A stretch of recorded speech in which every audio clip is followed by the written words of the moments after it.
happy December and happy almost holidays. We have a gift for you. Yes, we do. We have two very special people joining us this month to talk about something that has been very near and dear to our hearts this year, the Conjuring house. And so much more. We ended up getting I feel like we talked about the Conjuring house for a little bit, and then Chad and Carey, who are the writers of the very first Conjuring movie, and also the very first movie I ever, scary movie I ever watched, House of Wax, they might have as much paranormal experience as Greg and Dana Newkirk in just a very different way, because they've put themselves into situations and gone and seen so many different types of things. They went into India and we're in this town where exorcisms are performed.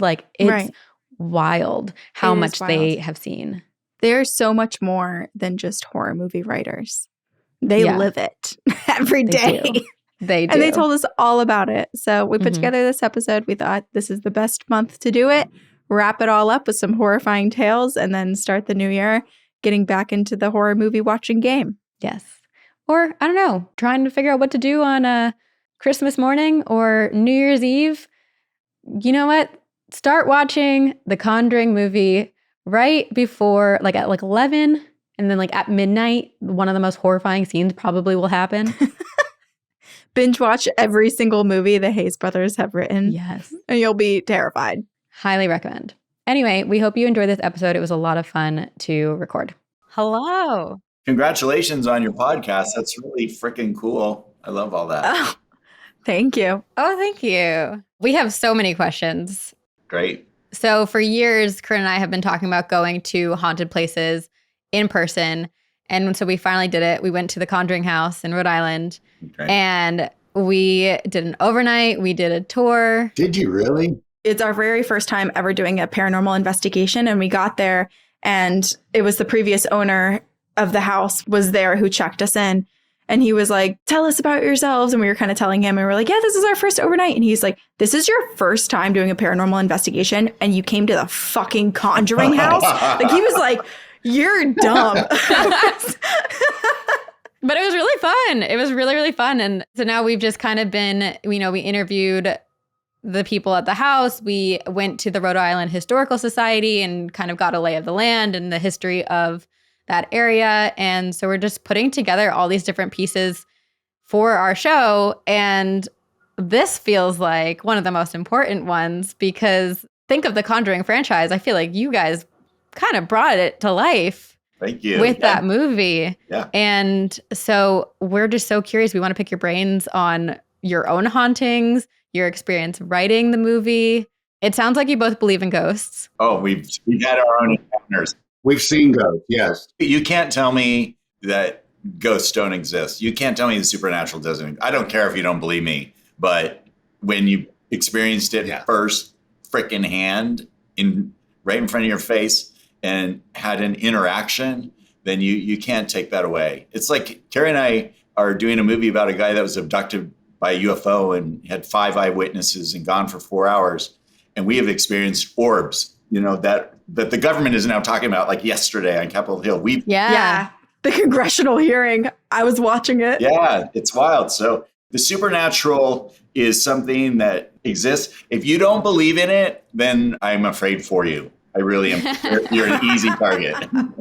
Was this from an early age you've believed in the paranormal? No, not really. My first experience was in college. Carey and I were going to UCLA, and we lived in a house on Beverly Glen. And I woke up one night to a very short, very large, bald man sitting in my room on a brick planter.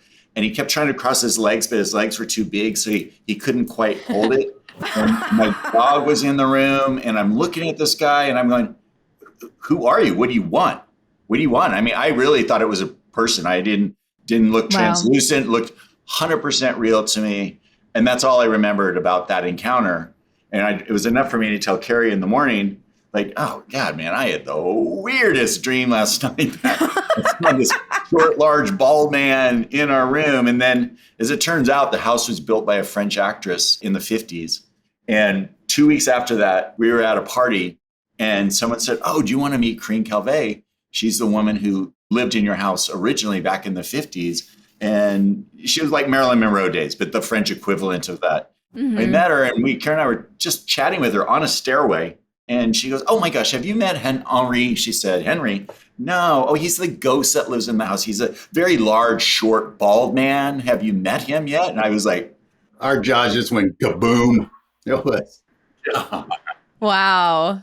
And so then, I mean, Carey, you should tell this is a whole other podcast for you guys, but we're doing another franchise called the LaLaurie House, and it's based on. Oh, we are familiar with that house. Yeah, we're doing a whole franchise on that house. Carey and I've stayed there 5 times. We've had so many supernatural encounters in that house. Well, isn't it privately owned? You guys got access? Wow. Yeah, we know the owner. We Yeah. know the owner.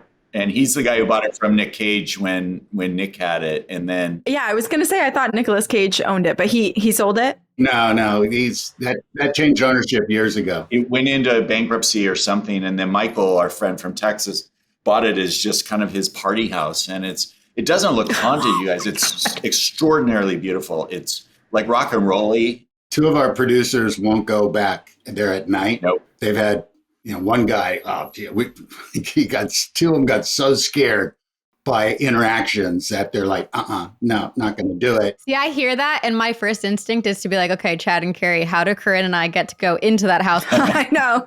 Like, oh. But you know what? We'll find out. Let's see how this thing progresses. Michael's very protective, but we'll find out. We'll put the feelers out. But Chad and I have had so many interactive paranormal poltergeist, crazy stuff around the world, honestly. We've been all around the world. And I was in that house in what they called the master bedroom, woke up in the middle of the night, and there was a man standing at the foot of the bed on the right corner, mid-70s, grayish hair. He had a green shirt, gray pants. It didn't scare me. Mm-hmm. But my mind was like, okay, this house is hundreds of years old. I'm trying to figure out what time period this ghost is from. Yeah. But there's been a lot of sightings inside of this house. And he just looks at me sideways like this out of the corner of his eyes. I'm looking at him and then gone. And, he was as real as you guys. And in the morning, we're getting ready to head back to the airport. And Carol, who's the housekeeper, was there to bid us farewell. Very Southern, awesome woman. And I said, Carol, God, I saw a ghost in the house last night. And they've had so many encounters. Right. Carol over the years. And I described him and she starts crying. And I'm like, what's wrong? She goes, you're describing my husband, Tommy, who died in the house. Oh my gosh. And I'd never seen Tommy before. And her granddaughter, Amanda, was there. And she says, Amanda, do you have pictures of Tommy on your phone? She goes, yeah. And so she pulls it up and shows me the phone and go, that's the dude I saw last night. But she's never had one encounter with him there. She manages the house for Michael, and she did it with Nick Cage. So she's been there for 30, 40 years. Long time. Guys, there's so many stories about that. Well, okay, but I'm hearing this from you guys, and for the amount of time you've spent in each place compared to other people, I feel like you guys are clairvoyant and you maybe just don't realize that you have some sort of mediumship to you.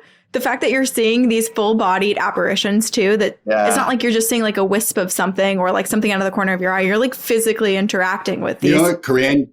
Chad and I could walk into a room and both look at each other and shake our heads going, okay, there's activity in here. Yeah. You feel it. You get chilled to the bone, or, hey, there's bad juju in this room. Get out. Yeah. Let's leave this room. We never invite, we never entice, Right. we never antagonize. I don't need that. We don't need that in our lives. But That's how we feel. Mhm. It's a very respectful, we acknowledge Totally. you exist. We are interested in your stories, but let's not I don't need any interruption in my life. yeah. You're not trying to fight the spirits. No, we're both believers. And I just believe, if you believe in a higher power, something larger than your life out there, you can ask for the protection. Yeah. So many things. And so what Carey was telling you about when we were in the LaLaurie house, the 2 guys, and I don't know where they are, but they got attacked. One, Doug, that Carey was telling you about, is I woke up to a full-grown man just saying, open the fucking door, like this. I'm like what? And it was so early in the morning. And I open up my bedroom and the hallway is about 10 feet wide. It's one of those old Southern homes. And his door is going open, shut, like someone's pulling on it, but from the inside. And I'm just looking at it and finally, opens it up and he's standing there and he's in his underwear. He looks scared shitless. I can't even tell you how he looked. And he goes, were you fucking with me? Are you fucking with me? And I go, dude, I'm right here. I haven't done anything. Yeah. And he woke up to something pounding on his chest, like a big boom, boom on his chest. Oh. And he woke up and I told you the house is rock and rolly. It has black leather drapes so that you can sleep during the day if you want, you know? And so it was pitch black and he swore he saw a set of eyes in there, made his way to the door, and then something wasn't allowing him to open the door. So that was what, Carrie, the second night we were there. And we've been back to the home a number of times and he never stays there and never stays at dark. He's just always like, no. Wow. I'm out of there. No, it's crazy. But let me bounce back to The Conjuring. I have a quick question for you guys. Did you guys go see Bathsheba's gravesite when you were out there? No. We didn't. No. You did not. Hey, well, we also, when we were doing The Conjuring, they asked, hey, do you guys want to shoot it in the original house? And in unison, James, Juan, Chad, and I went, no. Don't need that. No, don't need that one. It was such a crazy experience because you had asked us about our fascination with horror and ghosts and all of that stuff. We've grown up in a very non-ghost type world, very, not really attracted to that for whatever reason.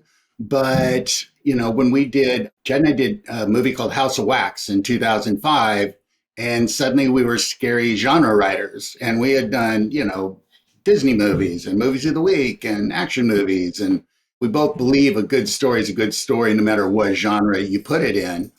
And when we were offered The Conjuring, the Perrin story, Chad and I initially went, it's just another haunted story. Yeah, we turned it down. Yeah. About a family that moves into the wrong house. And we get offered those a lot. And then we went, wait, didn't Ed and Lorraine Warren, weren't they the paranormal investigators? And then suddenly we went, ooh, yeah, we want to do this. And we want to do it from their point of view, from the professional's point of view, because what rocks their world? I mean, they literally are called into somebody's house in the act 3 of their life. It is the climax. It's gotten really bad. How do we do that? And when you talk about paranormal, sadly, Ed Warren wasn't around. He had passed away years before we met. But Chad and I spent so much time initially on the phone with Lorraine. Yeah. And what a beautiful, incredible woman she was. Oh, she was lovely. But man, we would get, Chad and I experienced interference the first time on the phone talking to Lorraine. It was like whispers and voices, and you're like, and we're going, well, this is a terrible connection. She goes, this is not connection, boys. This is interference. I'm going to take this off right now. Literally just start praying. I say, in the name of Jesus, in the name of Jesus. Wow. She would do some sort of scripture, never the same, and the voices would just fade away. And we're like, those things can't come through the line into my house, can they? Yeah, right. But she said, don't forget what we're talking about. They don't want that in the movie.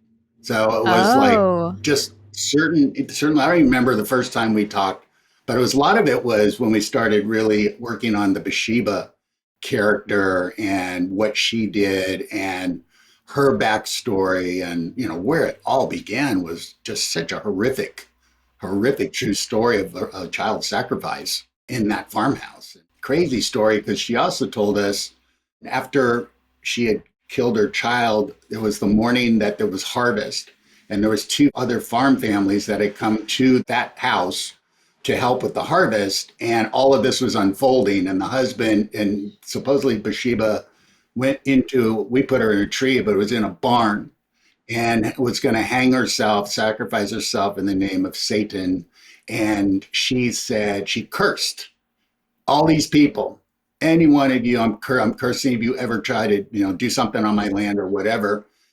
And they originally had 500 acres. And if you pull out a map and you go from that time period to present day, out of those 2 families and their lineage, there's been so many deaths on the property, drownings.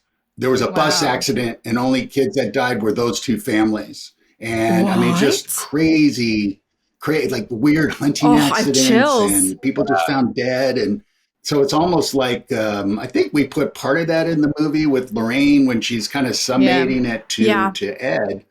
But I mean, what that family endured, those 5 girls, kind of a fun set story is the girls and their dad came for an EPK, and we were in Wilmington at the house, and the girls arrived. Chad and I are standing on the side of the house. Not the real house, the house that we were using for The set. No, in Wilmington, North Yeah. Carolina, where we had the exterior of the house.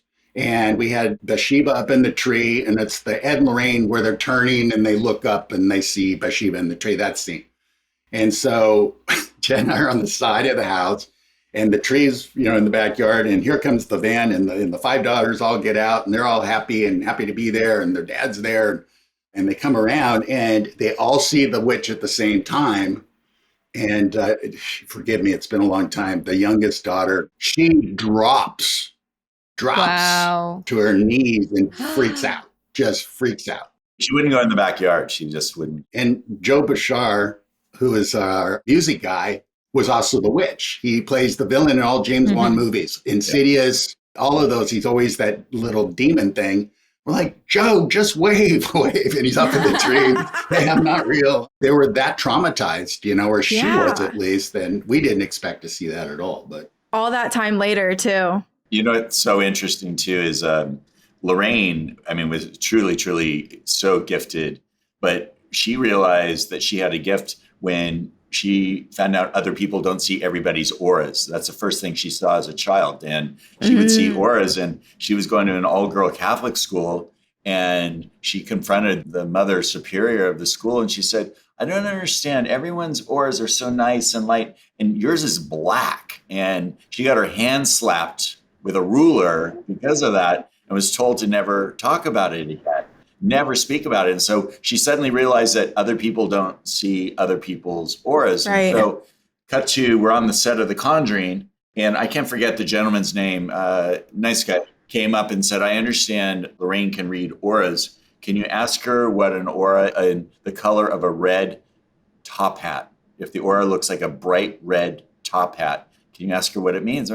No, you should go ask her. He goes, I don't feel comfortable at all. And you guys don't have to. It's all right. So we're having lunch with Lorraine that very day. And we said to Lorraine, this guy approached us. He wants to know what it means to have an aura that looks like a red top hat. And she literally stops. She looks over all the craft service tables because we're all having lunch inside, the studio. She looks and she goes, was it him over there? And sure enough, it's the exact guy that asked us. And she just, a tiny little woman, she just got up. We saw her walk over. She puts her arm around his shoulder.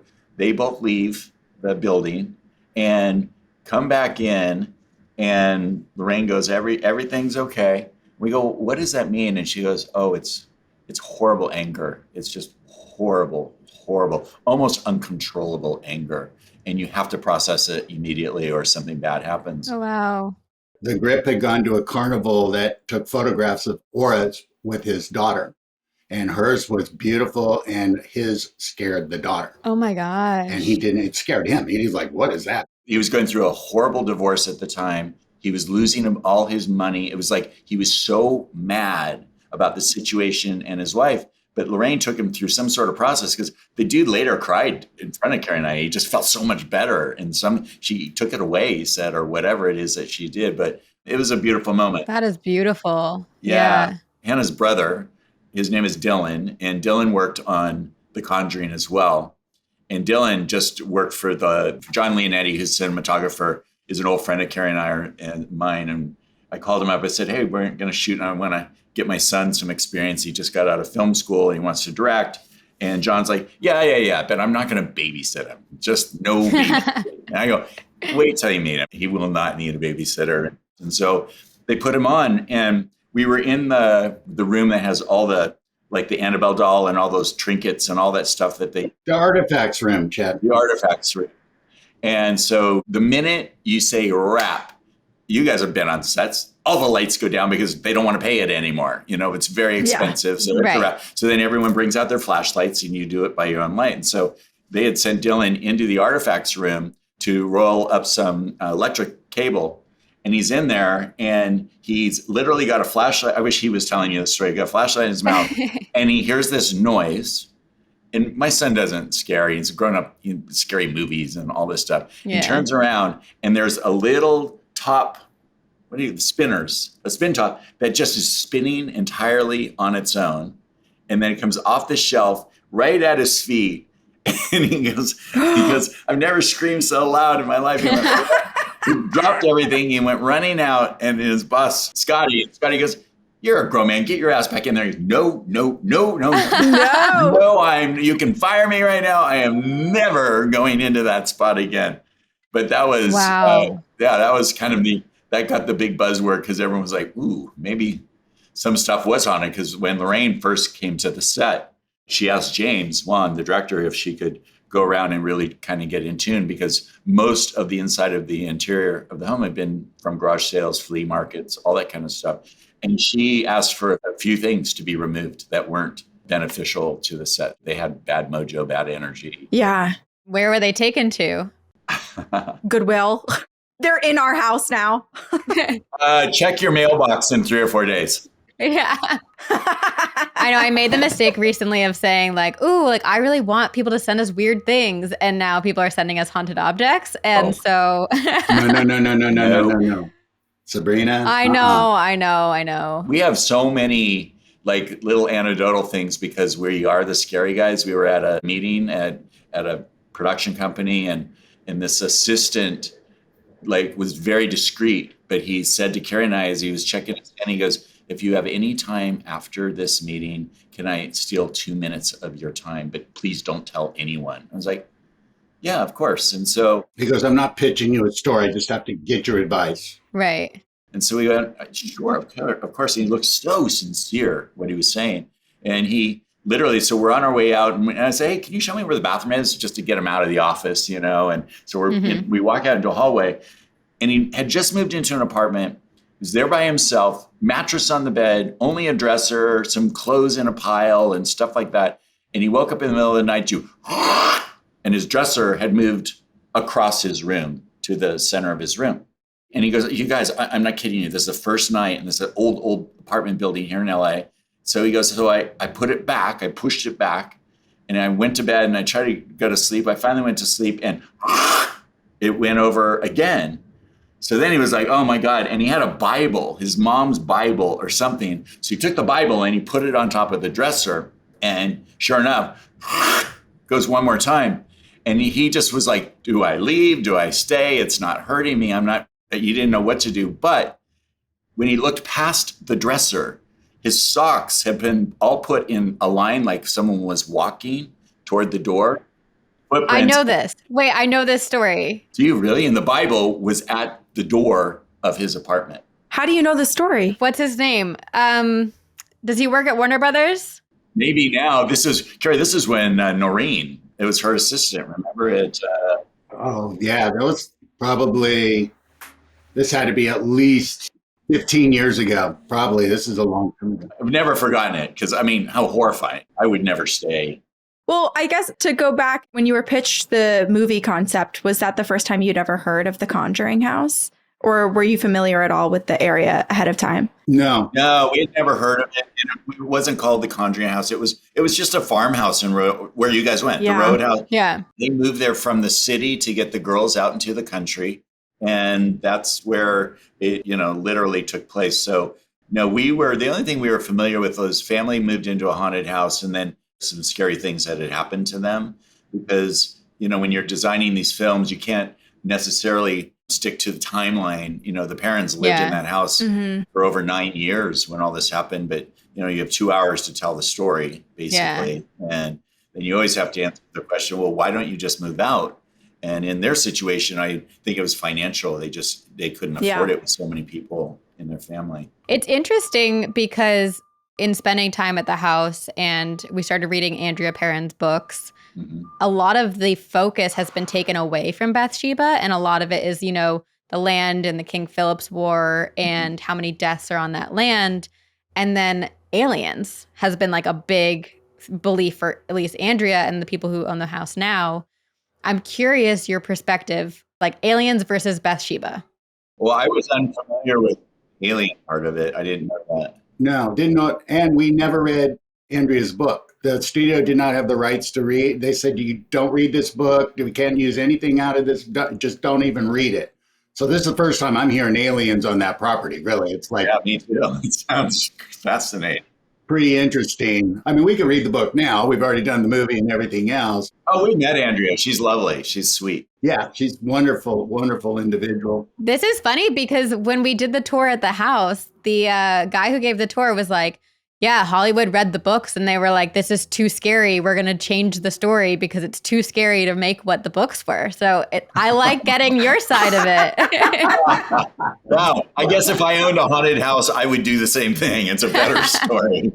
Yeah. Oh, that's interesting take. Yeah. Whatever happened, happened. But as storytellers, Bathsheba was a great in. But, we talked to Roger Perrin about that witch a lot, and he had a lot of interaction with Bathsheba and a bunch of crazy stuff. I mean, if you look at what happened to them. Well, Roger went way more into the possession of his wife, that she had really changed, like tremendously changed, and started wearing period clothing and Wow. speech changed and went back to like a parochial language and things like that. Really? Yeah, she didn't come to set. She was the only one who wouldn't come. She wouldn't want to be there. Wow. So was there ever a turning point for her after leaving the house where she kind of reverted back to who she was? Or did this sort of haunting always follow through the rest of her life? I don't know the exact answer to that. I mean, I would ask Andrea that, to be honest with you. But from what I recall, and this is a long time ago, is that I think things went back to normal for them at some point. I don't know. You'll have to check with them. I don't know the real answer to that. Hey, guys, this is why they call it the entertainment business. We're familiar. You take a few liberties, for storytelling's sake, right? And sometimes somebody says, well, that didn't happen. I'm going to deviate for a second. My son Sawyer and I just finished a script based on a true story that happened to him in Italy. He moved in, go to school, and was in a super haunted, poltergeisty, roommate got possessed type environment, right? And so when we're writing it, and it didn't have the big climatic movie ending. And I said, Sawyer, and he's never written a script before. And I'm like, okay, but we're going to have to expand on some of this stuff because he started saying, but Dad, that didn't happen, or it didn't happen Right. like that. I said, well, on the teeter-totter, what would you rather see in a movie? What's going to captivate your audience? Because we're saying based on true story. We're not saying verbatim true story. It's not the documentary. Yes, exactly. It's the movie. That's what documentaries are for, really. But you know what? To answer your question, the idea of, we believe aliens actually do exist. We've seen orbs with beings in them. So we know that that's how they come. And then we have had many, many encounters with people that have kind of been documented through our own government. Everything that's happening on Capitol Hill right now is stuff we've known for almost 15 years. It's just been crazy. And when we tell people that, UFOs exist, aliens exist, our friend Chris Bledsoe, you can Google him. Jesse Waters last night interviewed him because they believe he's one of the most visited human beings on the planet. But he is Really locked down, working with NASA, our government, and they've been doing this for a long time. So to go back to answering your question, although I hadn't read the book and I didn't know aliens were part of that, I don't discount it. I don't discount that some of those encounters, because, where there's good, there's bad. And if you talk to Chris Bledsoe, he would swear that they're not aliens, they're in fact angels. And he just claims they're angels. Well, his message was very positive. When he had been abducted, he was dying of a disease and the disease went away like within a week afterwards. Those stories blow my mind. What's very interesting, you guys, is Chris has written a book called UFO of God. And you talk about the demonic world and aliens or angels or whatever. Chris had an experience in his yard where he woke up in his room to these 7-foot-tall alien beings saying, come outside. And he had already had some interaction with other aliens. It's a long story. It's a whole, you guys, this is a 30-hour interview if you want to. We'll set that up another time. He goes outside and there's a spaceship in his backyard and the 3 alien beings. And then there's a woman levitating like an angel floating.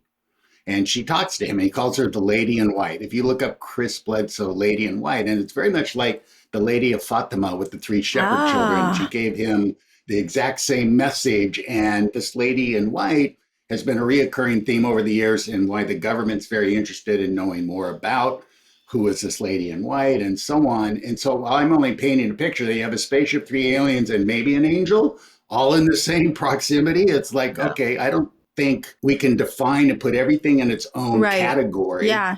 Because, the supernatural is a huge blend, and maybe when God said, love thy neighbor, it was like up here too. It's like we're all neighbors, right? Interdimensional neighbors and galaxies and all of that. So I think we have to be, we're going into a new era. We have to be a little more open, a little more accepting, because whether I think people want it or not, most people are afraid of change. Most people are afraid of the unseen. But what if the unseen is a good thing?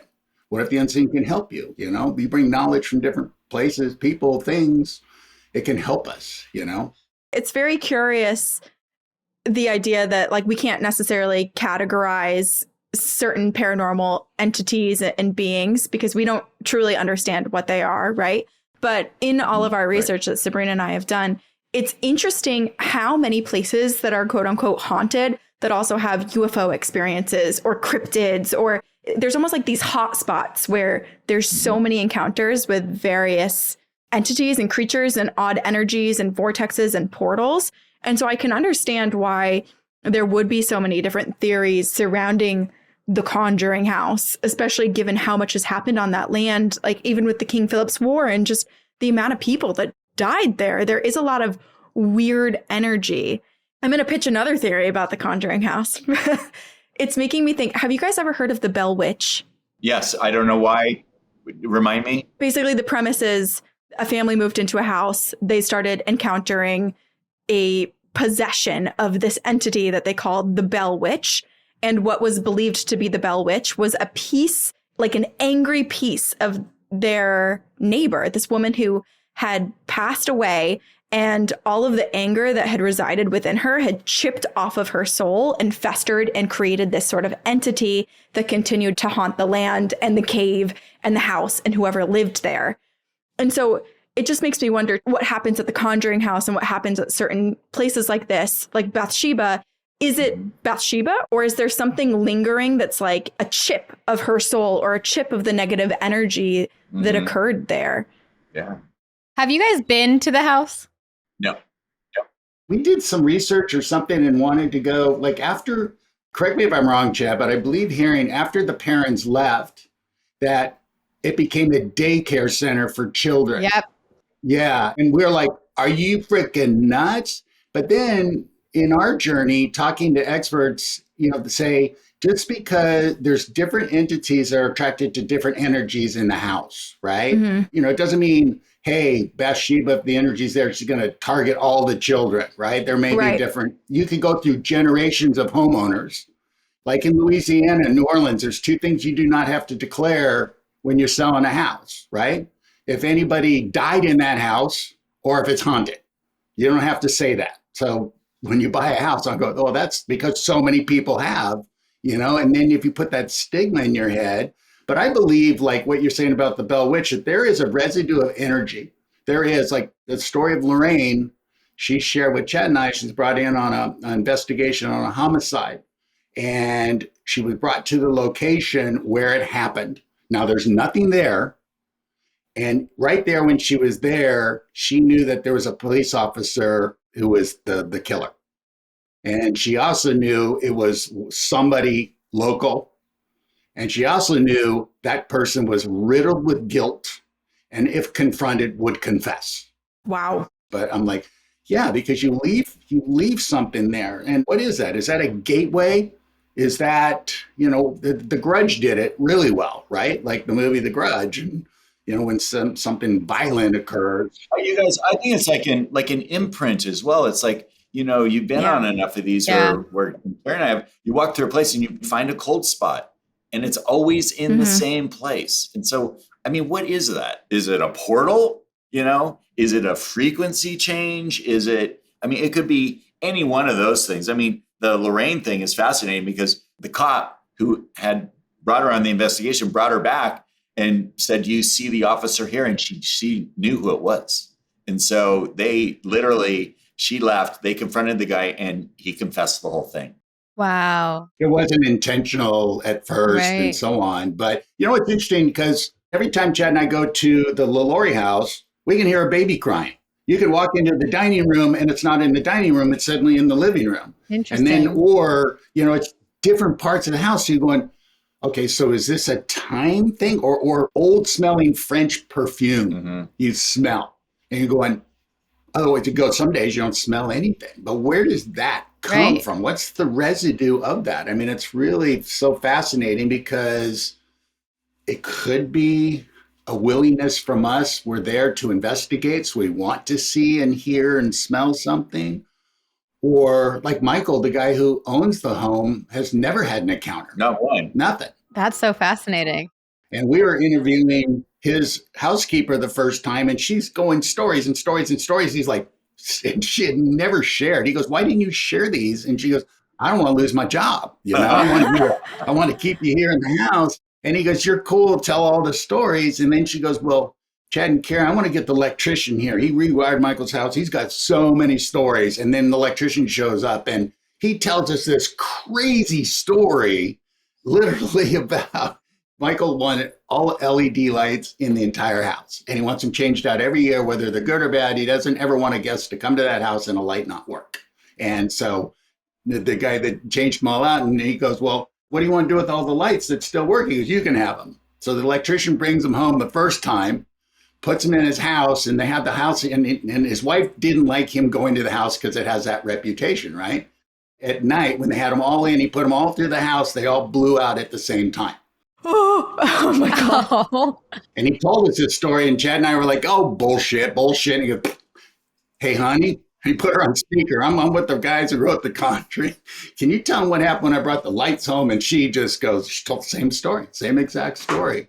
But see, how do you explain things? Like, I really like this way of thinking. And I'm starting to keep using the LaLaurie house bits where we've had all these encounters. But down there in New Orleans, we have photographs that were shown to Carey and I of these two guys that were painting. And it rained so much there that all the outdoor walkways that are covered have like a granulated paint. It's a very special paint that allows your feet to not slip and stuff. And the home was huge. And it was coming up to the third third hallway at the top of the house. And he ran out of paint. So he had to kind of navigate down a railway so he didn't walk or step on the wet paint. When he got the new paint and he went up there, he stopped just dead cold because suddenly there were sets of footprints on the wet paint, but like child size. And it isn't like they were walking. It was like they were hopping because the feet were equally together. Oh.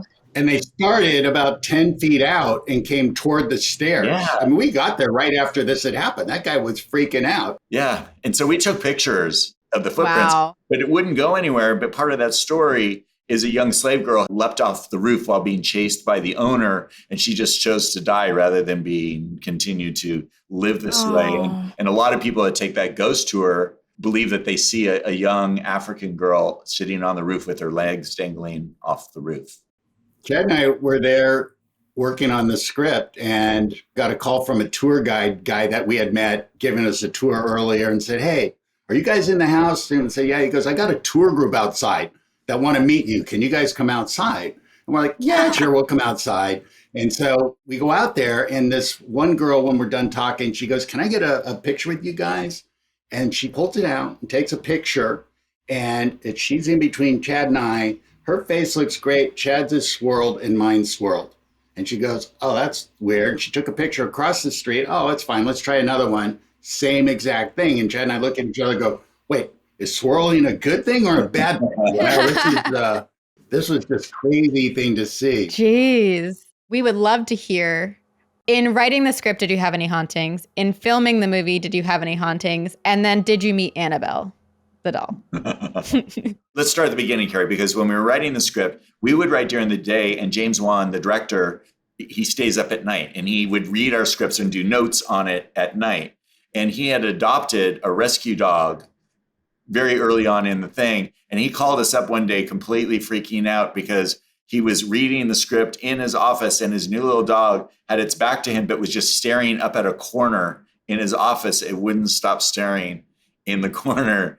And James was really kind of freaked out about that. I can't remember how many times he did it, but it was enough for James to be like Yeah. some weird shit, We always say trust your pets. They know. Which is one of the very first scenes in the Conjuring movie too, right? Like the dog won't enter the... Oh yeah, Sadie. Yep. Yeah. She won't go into the house. Yeah. I was like, oh, this feels so accurate to what we've read and experienced. Yeah, I love it when Roger Perrin says, okay, dumb dog. And the dog, but they were all, dog didn't want to go in the house, it's like, oh, Jesus, man. But Carrie, any other stuff while we were writing? Because that's what jumps out at me. Just the stuff we told you, talking to Lorraine on the phone, Right. The interference that came through. Writing that screenplay, Chad and I had worked for a while on that with Lorraine before, and then we gave it to James. So James, after he had read our draft, he came on board, and then we started retooling it. And that's when James started having that experience. It was pretty experience-free outside of the Lorraine interference phone calls. Were there any things, because you said that during your phone calls with Lorraine, she said to make note that these are things not to put in the movie. Were there any big things from the phone calls that you did not include? No, she said to make sure we put them in the movie. Oh, to actually put them in. To make sure we put them in the movie because the darkness doesn't want it. That's why they're running interference. They want us to be frightened and not do that. Oh. Wow. In the very first conversation where the voices came over the lines is we were in fact talking about, I do remember this now because Ed and Lorraine have an artifact room in their home and they have a priest come by every single day and bless the room. And I remember her talking about that because she said they had the artifact room because it was like taking guns off the street. She just felt like if we had possession of them, they couldn't hurt other people. And we were having that conversation when this first started coming through. And it was very important that Lorraine let people know in our movie two things, that her husband, Ed, was the most amazing husband you could ever imagine on this planet. And they had such a true love story. And secondly, that evil exists and it can exist in any form, but like, Sabrina, that dresser behind you, I don't know where you got it. I don't, whatever. But a spirit, an attachment, it can just attach to anything. It's like relics and old jewelry that you find at these flea markets and stuff like that. So I remember that was the first time. And so we were like, yeah, the artifact room, that's going in. Yeah, we're going to put that for sure. And never met the real Annabelle doll. I think Patrick and Vera did because they actually went up and stayed with, not stayed at Lorraine's place, but went up for a couple of days. They toured the house. Yeah. They toured the house in the artifact room. I will tell you that the paintings in The Conjuring are the real paintings painted by Ed Warren, that he was really an exceptional artist. So in the artifacts room, when you walk in, they're leaning against the side. Oh, wow. Yeah, it's very interesting because we couldn't use the actual Raggedy Ann image because Mattel said, we don't want to turn our favorite little doll into a horrible little haunted creature, right? Yeah, the Annabelle doll that we used was actually designed by James himself. They hired a professional doll maker and we were in Wilmington when it was all going down. Cool. And with the doll maker and James would say, hey, you guys, what do you think of this? And then he was very, very articulate on the image he wanted with Annabelle, which was just great. I thought he did an amazing job with that. Does anyone own the doll from the movie now? Like, do you have it in one of your homes? No. We don't have the actual doll, but I have the... Oh, I'm sure Warner Brothers has that. But here, we all have this doll. Oh! We all got a replica image of it. Yeah. Did you take anything from set? Connor worked on the film in the art department. He's the one who wrote that note, "Miss me," with the big question mark. That's like of course. And then as far as when we were filming, yes, I told you the story with Dylan, my son, and the spinning top and all that. But Carrie has to share because he had a kind of a bigger deal happening at his house when he wasn't there, but his wife and son were while we were shooting. This was kind of intense, actually. My wife woke up in the morning and there was water on the floor, but it was like in a weird snake-like line that was maybe 10 feet long, foot and a half wide. And we had an older dog, but going, that dog does not pee like that. And at first she didn't think, okay, well, we got a leak coming up, something. But you had cement floor, so it was, Yeah, just a classic, clean it up, rinse out the bucket, turn around, and there's another one. And the dog's not around. And so she started to freak out. And then she said, something's going on here. Can you talk to Lorraine? And so I showed Lorraine the photographs, and she goes, "Well, yeah, honey, those are water poltergeists, and they are created by pretty intense energy. Do you have any teenagers in the house?" I go, "I have 3 teenage boys." "And is there is there a lot of energy going on?" I go, "I have 3 boys. Yes, they're teenagers, they're in high school, Yeah. it's like crazy." And so she had Lori just say some prayers, of being the matriarch in the house and dad's away and in power of strength, and they went away. But it was freaky to see I don't know if I got to find those pictures because it was so unusual. And Lorraine said it doesn't mean it's bad. You use the word poltergeist and people go, "Yeah, I saw the movie. It's horrible. It's terrible. All poltergeist activity is, poltergeist are just Right. unusual things that are, created by different energies and so on." Like playful sometimes. Yeah, yeah. So nothing's happened since. Nothing. We had a ghost follow us back from New Orleans one time and had to clear that one out of the house. It was kicking paintings off the walls and a bunch of crazy stuff. And you could just feel it all the time. And Yeah. I would take a picture and there'd be an orb in the corner and you could feel what corner it was in. What And did you do to get it out of the house? a friend of ours said, "Hey," and this is where Chad and I really kind of learned like inner strength of our faith. You don't have to get a Catholic priest. You don't have to do this and this and that. It's to a certain extent, right? But your Yeah. power is in your belief and in your faith. And this isn't your house. This is my house. And you are an unwelcome guest. And this, activity is not welcome. We only have peace and harmony. We are getting you out. You're leaving this house right now. And we opened all the doors, all the windows, and we went through and arms open and just go, "There you go." And that Yep. was done. Didn't have any more activity. It was the same thing. My dog would be just looking, going, "Oh my God." And you can see how fear starts to take hold of you and then become more Yeah. vulnerable. And then it feeds on more fear. And it's like, "Hey, guys, I got something going on over here," and you become a magnet. Yeah. Just starts Mhm. growing. And we always tell people, "Hey, start with yourself. Start with yourself and your belief. Don't just put a Bible on a dresser and go, okay." You go, "Well, what chapter? What verse? What did you use?" Yeah. "Oh, I've never Yeah. read the Bible." So basically, you're putting a book you don't know on a dresser and say, "I hope that works." You might as well put Dr. Seuss because that's Right. not going to work. You have to know what you're saying and what you believe in. So We had Greg and Dana Newkirk, who are kind of like people equate them to the more modern day Ed and Lorraine Warren. I don't know if you're familiar with them. They very much talked about how, yeah, a lot of spiritual cleansing has to come from your own beliefs. mhm. And it doesn't work if you just like use something else that you don't actually believe in because it's not authentic. It's not real. That's 100% true. 100% true. Yeah, it's like Yeah. we have been very, very blessed, as we told you, travel the world and doing tons of investigation. And one guy, we were in India and we're going to a place where they do 2 things, blessings or exorcisms. And it's a small village, dirt road, cows everywhere. Never seen people like Chad and I. We turned a bunch of heads. Who are these people?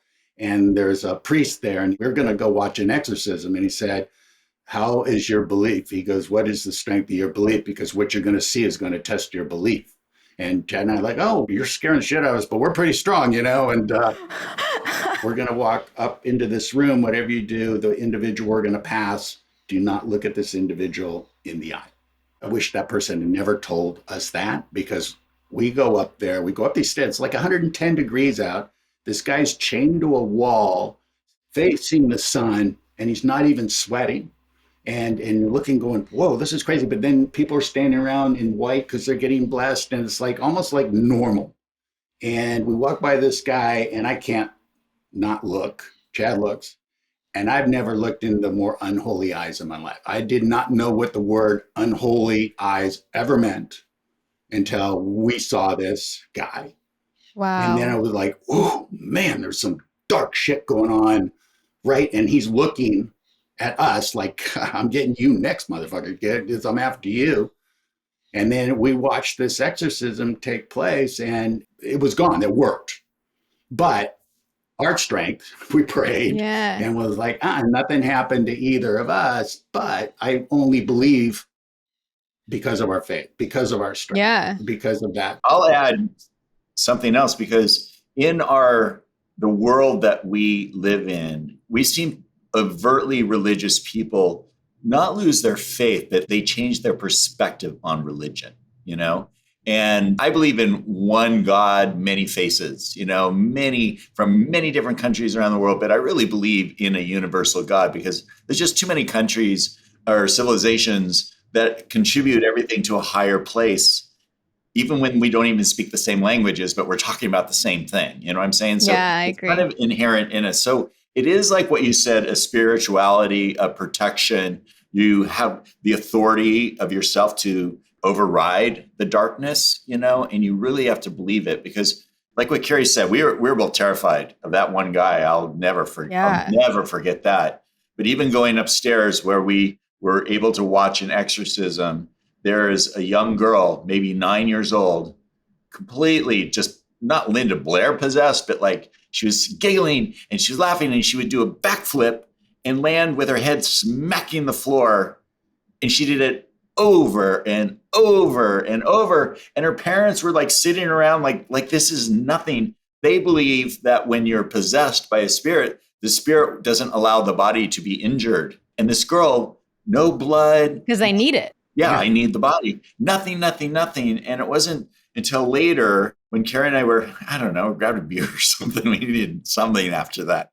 And the guy with the unholy eyes walking by, and he had both his arms around, I'm assuming his parents, and the brightest smile. Carrie and I both noticed he had amazing teeth, and he seemed so joyful. And he'd go, you know, mental illness is not cured like that. So then you have to believe that the Bapa, or what are they called, Carrie? The Bopa, I think. Bopa. They do the healings. They have the authority to take these things away. So that's what I'm talking about. It's like it's unwritten, but it's universal, you know? And it's funny because one of the guys said to Carrie and I, we were witnessing another one, and he goes, do one of you want to be possessed by a low-level demon and just experience what this is like? And I'll make sure I'll take him out as soon as you want him out. Yeah, and I go, well, you could do it to my brother. I'm not going to do that. Poor Carrie. And did you? No, I said you could do it to my brother. So it didn't go anywhere. That guy said, I have the blood of a jinn in this vial. I will put it on your third eye and you can look into the supernatural world of the jinn and see what they see and see them again. No, thank you. My imagination does a pretty good job of that. Right. I don't want to invite anything. Exactly. Anything. Totally. Yeah. Well, were you nervous when you were witnessing all of these possessions? Oh, yeah. Like the energy has to go somewhere. Were you nervous that it was going to potentially attach itself to you or someone else in the room? No, not really. Just what we've been talking about. It's like being in these haunted places. You see some really weird, cool stuff. Yes, we've been utterly terrified. Yes, we've been like, is this stronger than me? You know, that creeps in and stuff like that. But to be surrounded up there where this was a big room with a lot of people with nothing but hope on their faces, surrounding those that just were out of control. I thought we were in a crazy place. But there's one place Carrie and I went to in India where we both got the hell out of there so fast. And it was they call it the Monkey Temple. Where is this? It was in India and Rajasthan. And we were very close to closing. And we were with our Indian producer, this guy Rakesh, who would not step foot on these grounds. I'll wait for you at the gate. I'm not going there. Go wander. And we were looking around and we were doing a movie on a jinn possession for New Line at that moment. And so we go up into the temple, and like what you had said, Corinne, Carrie and I got this uneasy feeling.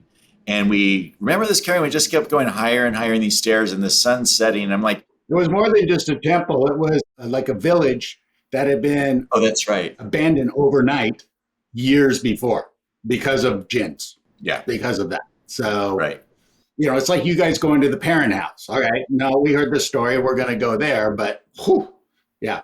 Yeah. Wow. We got upstairs. Yeah, we were inside. I thought it was like a temple or something. And we both kind of looked at each other and we go, let's go to the end and then let's get out of here. I have chills right now thinking about this. And so we get to the very end, and there at the end is a hole in the ground. And around the hole are perfectly placed bird feathers in a really bizarre, who knows what it meant. And then the head of the bird was like at the top of this design of the feathers, and it was still bleeding. And Karen and I are like, oh my God. Oh. Wham! And we just ran out of there. And that was probably one of the most frightened I'd ever been of something supernatural that close, something that could catch a freaking bird and destroy a bird and then place it the way it did. No, we got out of there. And yeah, there was nobody around. Remember, Rakesh, he goes, maybe you'll listen to me next time. It's like, yeah. I have a question, because as two people who write some of the most terrifying things and have witnessed some very terrifying things, what movie will you never watch again because it's too scary, if any? There isn't a movie that's too scary that I won't watch, because I love it. I love seeing how these movies are made. I like seeing how it's sad, because sometimes I'm the writer watching a movie, seeing how this scare works, how this unfolds.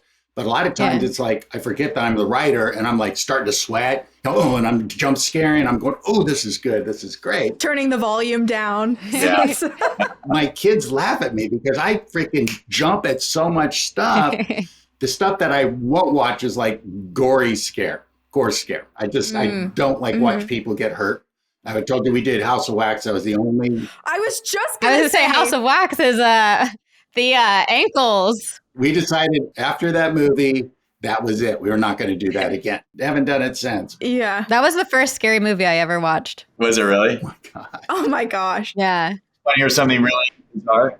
The opening of House of Wax really happened to Carrie and I, and that's how I think we got the job, where we were on a trip with our brother to go up to Canada, and we were driving very late at night. Everyone was tired. My brother goes, let's just go up this fire trail and we'll sleep for a couple hours up on this trail and then get in the car and keep driving. And we get out, and he had a little Volkswagen Rabbit with really shitty headlights.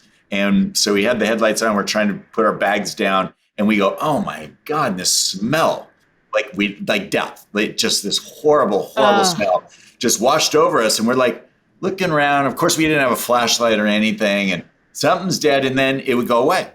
And we're like, it happened one more time, and we wanted to leave. My brother's like, no, I got my bag out. Come on, just go to sleep for a couple hours. So in the middle of the night, we wake up to a truck driving up that road, and it literally put its headlights on us. Oh. And we could tell it was one person because the moon was behind him. There was a rifle in a rifle rack inside. He was wearing a baseball cap, and he wouldn't leave and just kept his lights on us. And we're like, we got up. What do you want? What do you want? And we just started walking toward him, and he just kept his lights, and then he put it in reverse, and he backed down the trail. And so we were like, oh, great. So now is he like parked 100 yards away, and now he's coming up through the woods with that rifle? I mean, we're writers. That's our imagination. And terrifying. Yeah, of course. Half sleeping, one eye open, one eye shut. And then morning came, and I was the first one that got up. It was dawn, and I stood up. And I just started laughing hysterically, because just beyond the headlights was a roadkill pit, just full of dead animals like deers and skunks and raccoons covered in lime. So now we're thinking like, this guy was probably there to deliver a roadkill into the pit. But he's like, who are the dudes sleeping by the roadkill pit? He was probably more afraid of us than him. No, but so we pitched that when we went in on House of Wax. We had always wanted to do a horror movie, and Susan Downey, who was Susan Levine then, we told her we've always wanted to do a movie with this opening in the movie. And she goes, you guys, that's so great. We got to do it. So, I mean, that's how House of Wax opens. You know, she slides in, Alicia slides into that roadkill pit and stuff. So truth is sometimes stranger than fiction. Wow. Chad, is there a scary movie that really does it for you? That's too scary. Yeah, I don't ever want to watch The Strangers again, that home invasion movie, you know, where Brad Cooper. Oh my gosh. Yes. Yep. It's just, and ironically, Karen and I just finished producing a home invasion movie with a big, huge twist. But that movie was so disturbing to me, just because it felt like it could happen to anyone, absolutely anyone. That's the last line of the movie. It's why us? Because you were home. You were home. It could happen to anyone. Yeah. So, yeah, I would say it was just done so well that it got under my skin, and I don't know why I would ever have to watch that movie again. Yeah. It's almost like chainsaw movies, the chainsaw movies. Yeah. You're like, just the thought of getting cut up, is enough to make me like eat. No, don't want to do that. But. Yeah, I feel the same way about a lot of the scenes you included in House of Wax. So Yeah. some people fear being like in a plane crash or lit on fire. I fear like my Achilles heel being snipped, me being ripped apart at a gas station. Like all these scenes are just so disturbing. So Yeah, you know what it was? From the guys who wrote Disney movies. Anything else that happened on the Conjuring set? or also, okay, so at a lot of haunted places, sometimes if someone steals something from it, they take something from the haunted place, they'll experience a haunting and then have to send the rock they took from the driveway or whatever it is back. Do you know if anyone took anything from the set that might have followed them? Well, not anyone that's still alive. No, I'm kidding. I'm joking. You know what? It's because the set, we didn't shoot at the house.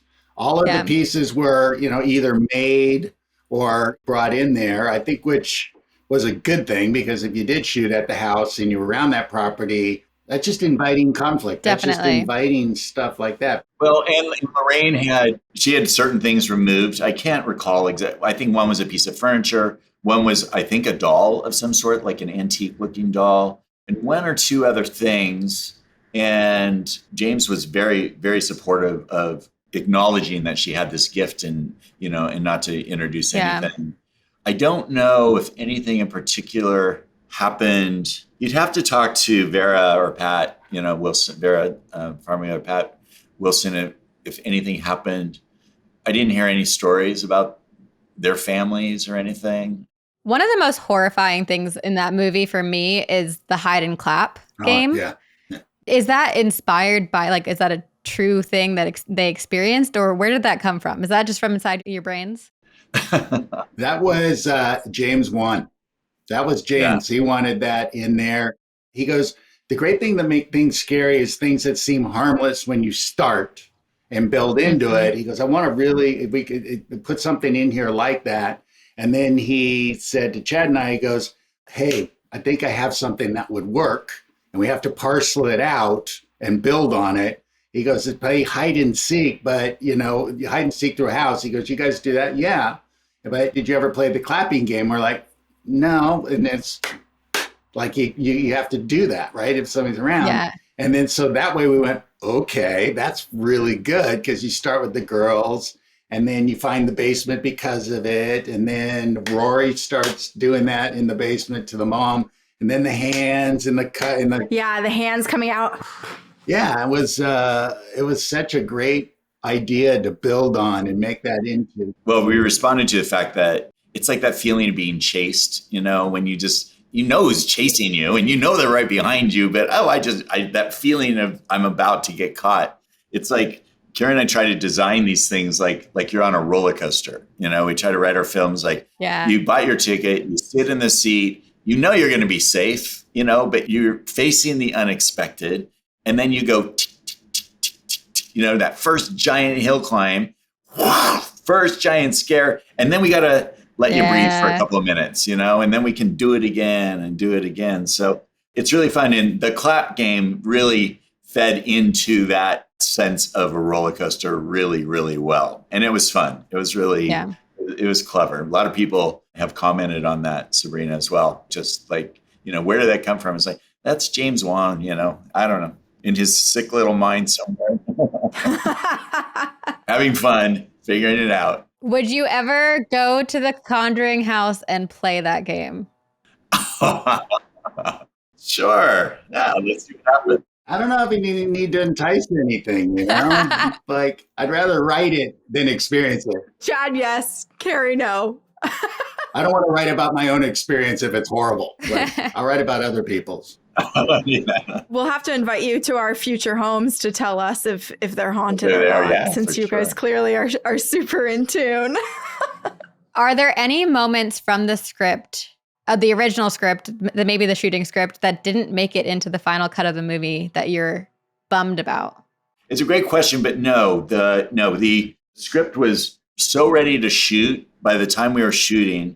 And I'm not even bummed about these scenes we were running behind, and we needed to cut a day out of the schedule because we were over. And this is like when you're on such a tight budget. So what you try to do is in film business is you just try to cut anything that requires movement, of the team to move to a new location or whatever. And so we had one day where Ed and Lorraine went to where you guys went to, the historian, and they got all that information. And then they went to an artifact house to investigate this other stuff. And all that turned into their assistant, Shannon, ding dong, open up the door. And he goes, here's all those things you asked for. And now they're all in the book. And then you cut to Lorraine going, and Ed over here, this happened and this happened. Remember when she's on her dining table and explaining all that. So, I mean, that's the only thing we shaved out, to be honest with you. And it works better the way it is now. So I'm sorry to disappoint you, but you could ask us about other films and I could keep you busy all day. Yeah. For sure, on things that you wrote that you're like, oh, God, I can't believe you got rid of that. But no. Well, we'll have to do a part 2 of this. Oh, yeah. Happy to do that. It happens all the time. You know what? It was when Chad and I wrote that script and they said, we're going to give it to one director first. If that director says yes, you have a green light on the movie. We're going to go make that starting as soon as that person says yes. If not, we're going to take our time to find directors. And it was James Wan, and they sent James a script. And then they said, James wants to meet you two. Can you guys meet James for lunch?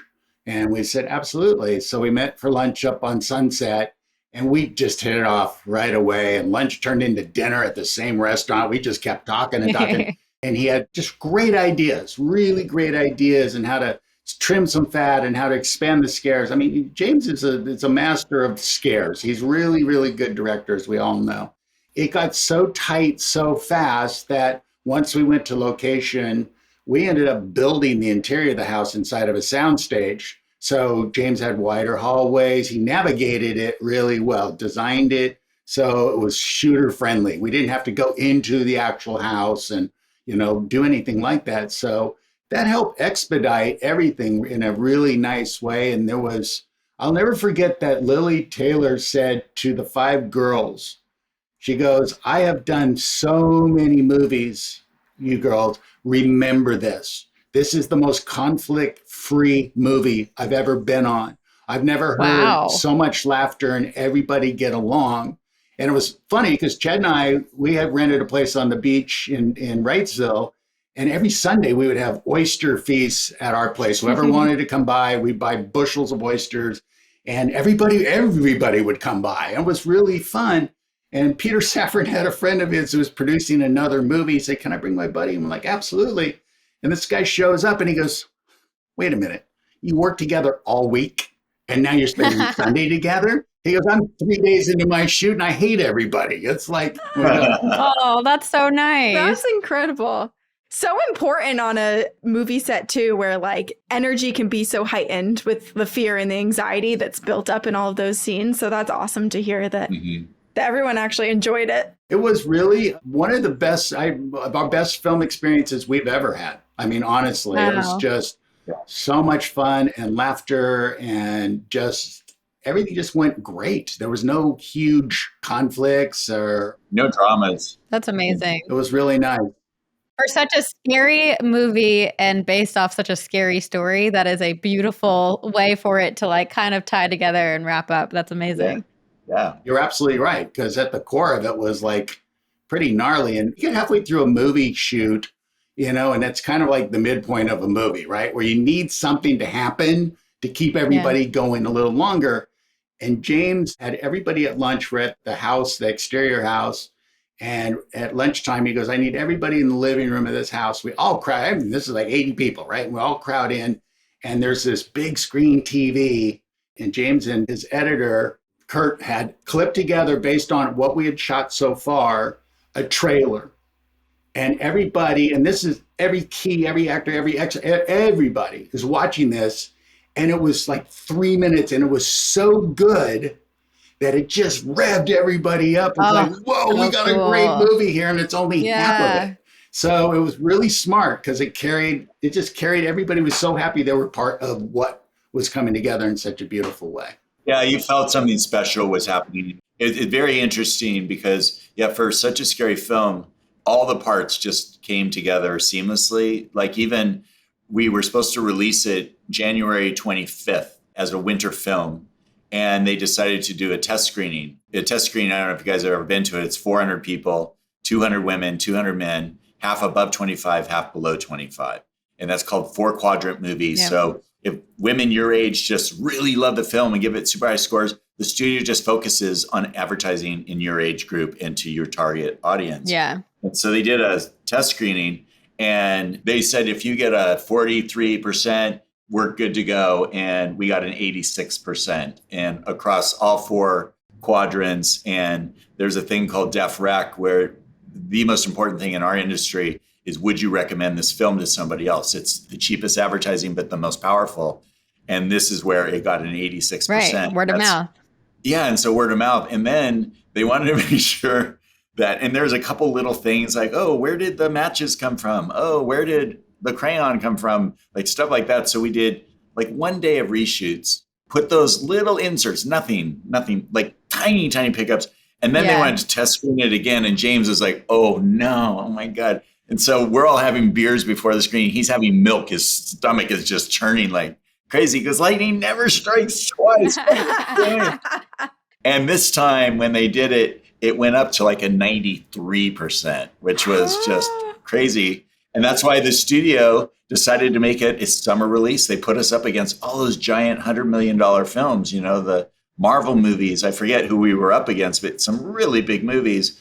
And we beat them all in the weekend. And it just goes to tell you that the right story will attract the right audience. It doesn't have to necessarily be big blockbuster-esque kind of thing. And so we took over the July openings now, and now horror movies are not afraid to open up in summer. Normally they were always around Halloween, winter movies, you know, winter time. So, well, it's well deserved. And I will say thank you for creating this movie because it truly is, it's an iconic horror movie. It really, really is arguably one of the best horror movies, Thank you I'll say. Thank you. As someone who was terrified of horror movies growing up and dealt with a lot of paranormal stuff, when The Conjuring came out, I was like, oh, this is the first time I'm like, I'm in this and I love this stuff and I'm embracing it. And oh, that's super cool. It just has been very influential in my life and in our podcast career. So yeah, thank you. One quick question though.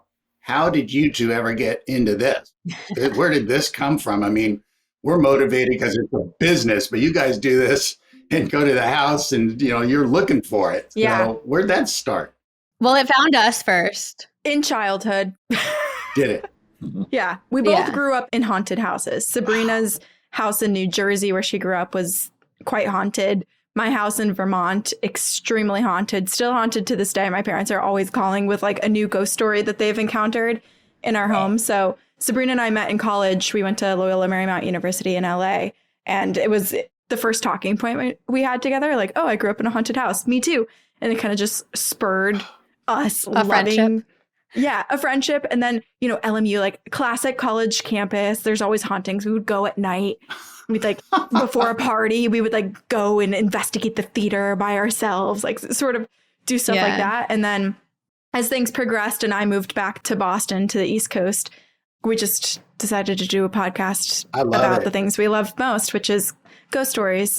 And it's fascinating because if you believe that ghosts are an extension of like us after life, I don't know. I'm very fascinated with psychology and like how humans work and why do some people remain in spirit form. And I think you can dig into the psyche of a person, the ghost and the person that's living. Like, what are they dealing with that they are now experiencing these spirits? So I just think there's so many stories and different kind of layers to the paranormal. It's crazy. Do you guys ever use spirit boxes or anything, talk boxes to communicate? The first time we did was at the Conjuring house. Really? Oh, really? Yeah. Did you get anything? We did. We got a lot. Yes. That was there was a lot. Okay, we'll tell you some of the things that happened. So apparently the new owners or maybe the previous owner of the Conjuring house, they investigated the land and were basically directed that there could be a few bodies buried on the property. And so they brought in some sort of radar system, and it appeared that there is some impression in the ground where there are 5 markings that would be as large as like a grave would be. So it almost appears like there's 5 coffins. But throughout some of the like paranormal investigations they've done, they were told by spirits that there were 7. And when we were doing the spirit box, it was the Estes method that was being used. So Greg and Dana Newkirk, paranormal investigators, they were there with us. And Dana was hooked to the spirit box with her headphones on. And we were asking questions. She couldn't hear or see us. She was just repeating whatever was being told to her through her headphones. And the spirits essentially told us that there were 2 more bodies out in the field. One of the spirits said that the other one was worm food and was essentially just like discussing the bodies out there. And then another spirit, so to speak, came forward and kept telling us to look out the window. And it was very like weird alien UFO-esque where it was like, look out the window. There's a portal. Look out the window. Like, we'll find you. Look out the window. And none of us wanted to look out the window. One of the spirits was like, it happens at midnight. And I got so nervous about that. I was like, what happens at midnight? And then we were down in the basement of the house around midnight and we were talking like scary stories. And Greg and Dana, my gosh, they have a collection of haunted objects as well. And they were telling us a story about one of them. And I was like, kept checking my phone and it was like 11:58. And I was like, can we just pause all scary conversations until 12:01? Oh my God. You guys are brave. Yeah. One of the worst things that happened was in the very beginning when the Estes method was happening. What were we even asking, Sabrina? We asked like, what do you want? And they said, they said it used to be good there and now it's not anymore. And so I said, is there anything that can make your experience, like your life better? And they said, Sabrina. It was like you, Sabrina. It was like you. And so we're like, oh my God, Sabrina, they're coming for you at midnight. Whoa, jeez. Oh my God. I'm still here and feel safe. So Terrifying. That's a great opening to a movie, by the way. That is. If you ever want to write Conjuring Part 2 from the Connecticut house or Rhode Island house, then wow. That's we're there. Wild, though. We stayed at an Airbnb about 20 minutes away that was a farm that had chickens because we were like, we need some reprieve after staying at that house. So we immediately went back at like 4 a.m. to this house and then the next morning cuddled all of their rescue chickens for comfort. Just needed to feel some love, right? It was like, oh my God. We did. We're like, remind us that we're on this earth and not being possessed. Well, it's funny how it does make you feel that way. Carrie and I we just wrapped a film in Minnesota, of all places, in Duluth. And there was a abandoned mental hospital there. It had been so disembodied over the years by weird culty activity that happened in there with like pentagrams painted on floors. And it was just really disturbing to even walk through there. But that's when Carrie and I walked through and we go, whoa, this is something really horrible. We're walking towards something really horrible that probably, not right now, but it's just the energy was just so thick. You almost had to crawl through it. Yeah. We got into this big, huge room and you wouldn't even have noticed it because it was painted so large, but we found ourselves standing on a pentagram that had been drawn on this floor, but it was so large. And there were chairs. Remember this, Carrie? They were just particularly placed in odd places around this room. And you just felt like, what was going on in here? It was hard to breathe in that room. It was. Yeah, we got out. Jeez. We had a paranormal investigator with us that brought the box and had it. And oh my God, the voices just overlapping. And you kept hearing out. Oh God. And I'm like, I'm listening to that one. I'm out of here. Yeah, definitely. You guys have been more places than we're always looking for new stories, we have lots, personal and from the podcast. We met beyond our match. We thought we had a lot of stories. It's that you guys 6 years of going down the dive, man. That's pretty impressive. I was even thinking like when we get closer to LaLaurie, it'd be really fun to get you guys down to that house, and do podcast from the house. That would be so cool. Yes. Yeah, Michael's very particular. It's Chad and I were up on the first level balcony having our little afternoon delights. And the tour groups go by every 15 minutes. And a guy goes, hey, I'll give you $1,000 cash if you open that door and let my wife and I walk through that house. I'm like, sorry, it's No. not our house, man. But Yeah. we go, Michael, you could sell tickets to your house, but he doesn't need the money. He's a 100%. very wealthy Right, individual, right, and he goes, it's very private. And also, it doesn't seem like that would be something advantageous for the energy going on in that house.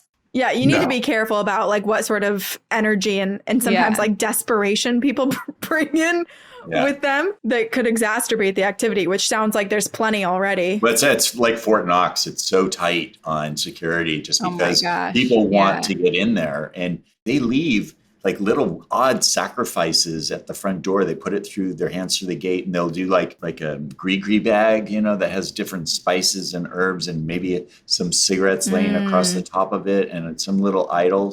That was when we were there. And Carol just goes and she doesn't touch it. She just sweeps it up into, a broom with a handle Yeah. and a thing. So she never touches it and just throws them out. I have so many things that I want to talk to you guys about. Oh, we went to New Orleans once and we caught a picture of a ghost penis at Lafitte's blacksmith shop. Oh my God. Inside the bar? Yes. In the fireplace. Oh. In the fireplace. In the fireplace you did? Oh my Yeah. God. Oh, I want to see that. That's crazy. Well, John Lafitte's face, people see his face in the fireplace, but we caught something else. That's what we were told. Take a picture of the fireplace. And see what it is. This is so fun. Thank you guys so much for you're taking the time to talk to us. And clearly we could spend hours and hours and hours talking. So we'll have to do this again. Absolute pleasure. I love meeting you both, and it's been fun to talk Yeah, you shop too. with two other people who dig hauntings as much as we do in that supernatural world. Oh, yeah. Can't wait Yeah. to do it again. But thank you for the opportunity. Honestly, it's been fun. Well, thank you so much. You bet, you guys, and happy hauntings and happy podcast. Happy hauntings, yes. Happy hauntings only, right? That's what we want. Yeah, not scary hauntings, happy hauntings. They're Yeah. always fun. Exactly. They're great. All right, you guys, take care. See ya. Thank you. We'll talk soon. Sounds great, you guys. Take care. Bye. Very spooky.